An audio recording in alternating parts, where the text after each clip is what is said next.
Good morning students. आज हम पाठ 4 के व्याकरण बोध को समझेंगे, जिसके अंतर्गत सबसे पहले है विशेषण। जैसा कि आप जानते हैं, संज्ञा तथा सर्वनाम की विशेषता बताने वाले शब्दों को विशेषण कहा जाता है। विशेषण के 4 भेद होते हैं। पहला गुणवाचक विशेषण, दूसरा परिमाणवाचक विशेषण, तीसरा संख्यावाचक विशेषण तथा चौथा सार्वनामिक विशेषण। परिमाणवाचक विशेषण के अंतर्गत 2 भेद होते हैं, निश्चित परिमाणवाचक विशेषण तथा अनिश्चित परिमाणवाचक विशेषण। तथा संख्यावाचक विशेषण के अंतर्गत भी 2 भेद होते हैं, निश्चित संख्यावाचक विशेषण तथा अनिश्चित संख्यावाचक विशेषण। पर इस पाठ में हम गुणवाचक विशेषण तथा सार्वनामिक विशेषण के विषय में पढ़ेंगे। तो चलिए देखते हैं गुणवाचक विशेषण को।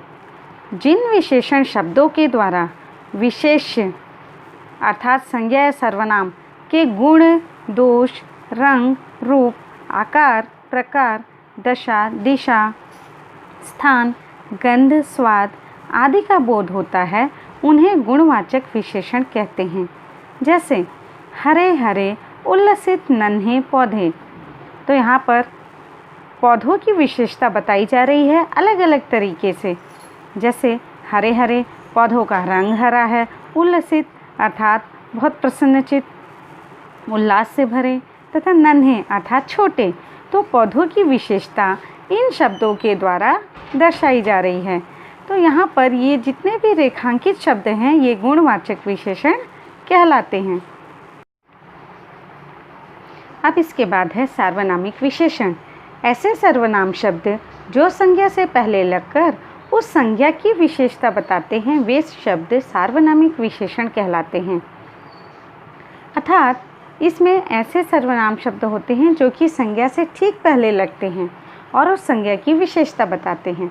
जैसे मेरी पुस्तक, इसमें पुस्तक संज्ञा शब्द है और मेरी सर्वनाम शब्द है, पर उस पुस्तक की विशेषता बताता है कि यह मेरी पुस्तक है। तो इसलिए यहाँ पर मेरी शब्द सार्वनामिक विशेषण कहलाएगा। इसी तरह कोई बालक, बालक संज्ञा है और इसके पहले लगने वाला सर्वनाम शब्द है कोई, जो कि इस बालक की विशेषता भी बता रहा है। तो यह कोई शब्द सार्वनामिक विशेषण कहलाएगा। इसी तरह किसी का महल, महल संज्ञा है और इसके आगे सर्वनाम शब्द है किसी, तो किसी यहाँ पर सार्वनामिक विशेषण कहलाएगा। वह लड़का, लड़का संज्ञा शब्द है और वह सर्वनाम शब्द इसकी विशेषता बता रहा है, इसलिए यह सार्वनामिक विशेषण कहलाएगा। इसी तरह कुछ और शब्द भी हैं। वह बालक, इसमें वह सार्वनामिक विशेषण है, वह पुस्तक, वह आदमी, वह लड़की आदि। पाठ 4 के व्याकरण बोध में पहला प्रश्न दिया गया है, कविता में प्रयुक्त विशेषण शब्दों के लिए उचित विशेष्य लिखिए। विशेषण अर्थात ऐसे शब्द जो संज्ञा तथा सर्वनाम की विशेषता बताते हों, और विशेष्य अर्थात जिन शब्दों की विशेषता बताई जाती है। तो यहाँ पर कुछ शब्द दिए गए हैं जिनके लिए उचित विशेष्य शब्द आपको लिखने हैं कविता के अनुसार। सच्ची, समता, ममतामयी, माँ, सुनहली, फसलें, प्यारे, पेड़, प्यारी, हथेलियाँ, कजरारे, बादल, विजय, पताकाएँ, बौने, पौधे। और इसके बाद दूसरा प्रश्न दिया गया है, नीचे लिखे वाक्यों में सर्वनाम और सार्वनामिक विशेषण छाटिए। तो सबसे पहले इसके लिए आपको मालूम होना चाहिए कि सर्वनाम शब्द और सार्वनामिक विशेषण में क्या अंतर होता है। सर्वनाम और सार्वनामिक विशेषण में अंतर, इनमें मुख्य अंतर यह होता है कि सर्वनाम का प्रयोग संज्ञा के स्थान पर किया जाता है। यह एक साधारण सा कार्य है कि संज्ञा के स्थान पर हम सर्वनाम का प्रयोग करते हैं, जबकि सार्वनामिक विशेषण में सर्वनाम शब्द का प्रयोग विशेषण के रूप में संज्ञा के साथ संज्ञा की ओर संकेत करते हुए किया जाता है। अर्थात इसका प्रयोग संज्ञा के साथ होता है, यह संज्ञा से पहले, ठीक पहले लगता है और यह एक तरह से विशेषण जैसे प्रयोग किया जाता है। व्याकरण बोध के अंतर्गत दूसरा प्रश्न दिया गया है, नीचे लिखे वाक्यों में सर्वनाम और सार्वनामिक विशेषण छांटिए। क, मैं टहल रहा था। इसमें आप ध्यान दीजिए, मैं शब्द सर्वनाम है जो कि किसी संज्ञा शब्द के स्थान पर प्रयुक्त किया गया है, इसलिए यह मैं सर्वनाम शब्द कहलाएगा। इसके बाद ख, वे पौधे घर के आंगन में बढ़ने लगे। यहाँ पर ध्यान दीजिए, पौधे शब्द संज्ञा है, जातिवाचक संज्ञा, तथा उनकी विशेषता बताने वाला सर्वनाम शब्द उसके आगे लगा है वे, तो यहाँ पर वे सार्वनामिक विशेषण कहलाएगा, क्योंकि किसी भी संज्ञा शब्द के ठीक पहले लगकर उस संज्ञा शब्द की विशेषता बताने वाला शब्द सार्वनामिक विशेषण कहलाता है। इसी तरह ग देखिए, यह घर मेरा है।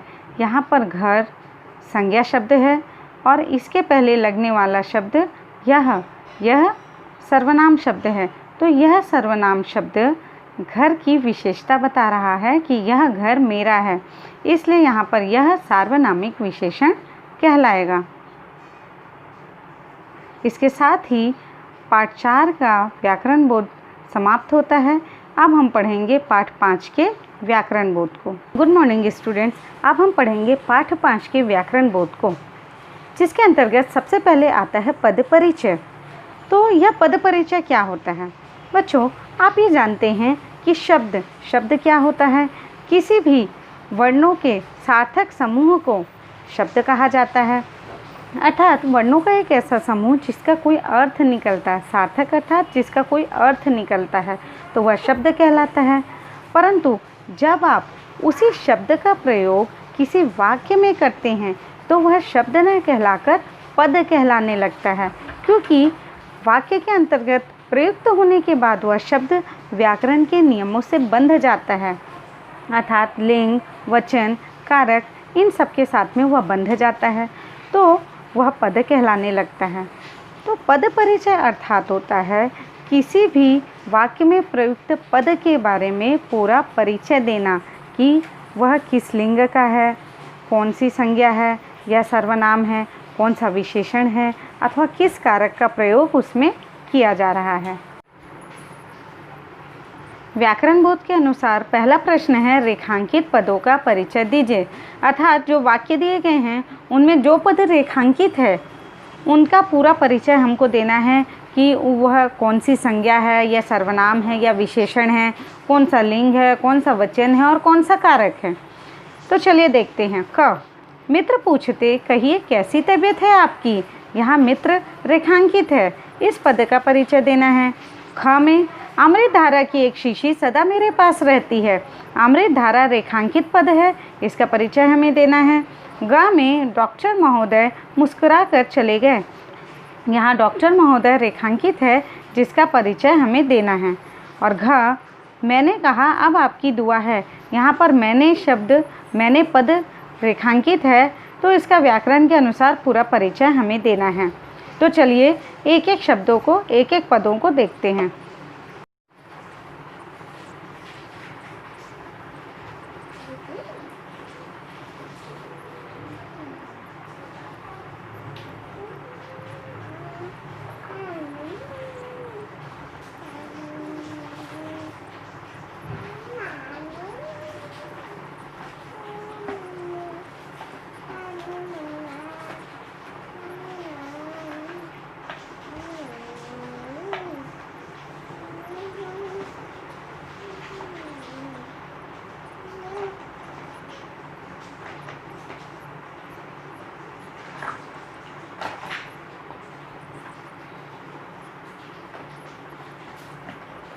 सबसे पहला पद है मित्र। मित्र जातिवाचक संज्ञा में आएगा क्योंकि मित्र का नाम नहीं दिया गया है। इसके बाद जैसा कि आप देख रहे हैं वाक्य के अनुसार यह पुल्लिंग है, एक वचन है तथा कर्ता कारक है, अर्थात कार्य को करने वाला है। दूसरा अमृत धारा। अमृत धारा व्यक्तिवाचक संज्ञा के अंतर्गत आएगा क्योंकि अमृत धारा नाम दिया गया है और यह एक वचन है। धारा शब्द प्रयुक्त होने की वजह से यहाँ पर यह स्त्रीलिंग है और संबंध कारक है क्योंकि यहाँ पर अमृत धारा की शीशी के साथ संबंध बताया जा रहा है। इसके बाद तीसरे में है डॉक्टर महोदय। डॉक्टर महोदय यह जातिवाचक संज्ञा के अंतर्गत आएंगे क्योंकि इनका नाम नहीं दिया गया है और वाक्य से यह स्पष्ट होता है कि यह एक वचन है, पुल्लिंग है तथा कर्ता कारक है, मतलब कार्य को करने वाले हैं। चौथे में पद है मैंने, यह उत्तम पुरुषवाचक सर्वनाम है तथा यह एक वचन है, पुल्लिंग है और कर्ता कारक है, अर्थात कार्य को करने वाला है। अब हम पढ़ेंगे उत्पत्ति के अनुसार शब्द भेद को। ये 4 तरह के होते हैं: तत्सम, तद्भव, देशज तथा विदेशी शब्द। तत्सम शब्द ऐसे शब्द जो कि संस्कृत भाषा से ज्यों के त्यों हिंदी भाषा में लाए गए हैं या हिंदी भाषा में प्रयोग किए जाते हैं, वे तत्सम शब्द कहलाते हैं, जैसे दंत, नयन इत्यादि। इसके बाद है तद्भव शब्द, ऐसे शब्द जो कि संस्कृत भाषा के हैं परंतु उनमें थोड़ा बहुत परिवर्तन किया गया है और उसके बाद उनका प्रयोग हिंदी भाषा में किया जाता है, तो इस तरह के शब्दों को तद्भव शब्द कहा जाता है। जैसे दंत का परिवर्तित रूप है दांत, नयन का आँख, तो इस तरह के शब्दों को हम तद्भव शब्द कहते हैं। इसके बाद है देशज शब्द, ऐसे शब्द जो हमारे देश की स्थानीय बोलियों में प्रयुक्त किए जाते हैं और उन्हें हिंदी भाषा में भी उनका विशेष स्थान है, तो इस तरह के शब्दों को देशज शब्द कहते हैं, जैसे कोंचना, धरना देना इत्यादि। इसके बाद है विदेशी शब्द, ये शब्द विदेशी भाषा से लिए गए हैं और उनका प्रयोग हिंदी भाषा में किया जाता है, तो इस तरह के शब्दों को विदेशी शब्द कहा जाता है, जैसे डॉक्टर, फैशन, हंटले के बिस्किट, जिक्र। व्याकरण बोर्ड के अनुसार दूसरा प्रश्न दिया गया है, नीचे लिखे शब्दों को उचित शीर्षक के नीचे लिखिए। तो यहाँ पर आप देखिए तत्सम के अंतर्गत कौन कौन से शब्द आएंगे: सूक्ष्म, महोदय, पत्रिका, कविराज, चिकित्सा, कक्ष एवं वर्षगांठ। ये सभी संस्कृत भाषा से लिए गए शब्द हैं। इसके बाद तद्भव के अंतर्गत हैं पिचकारी, पक्का, दुपट्टा, चुड़ैल। और देशज शब्दों के अंतर्गत हैं हट्टा कट्टा, चारपाई, कतर ब्योंत, बरौनी, उखड़वाना, मलाई। ये सभी हमारे स्थानीय बोलियों में प्रयुक्त किए जाने वाले शब्द हैं। और विदेशी शब्द जो कि विदेशी भाषा से लिए गए हैं और हिंदी में प्रयोग किए जाते हैं, तो ये शब्द हैं रिफ्रेशमेंट, सिनेमा, खुराक, लीडर, होम्योपैथिक, फसाद, ऑपरेशन, घड़ी साज। व्याकरण बोध के अंतर्गत तीसरा प्रश्न दिया गया है कि उचित स्थान पर अनुस्वार, अनुनासिक तथा नुक्ता का प्रयोग कीजिए। तो चलिए अब हम इनके बारे में पढ़ते हैं।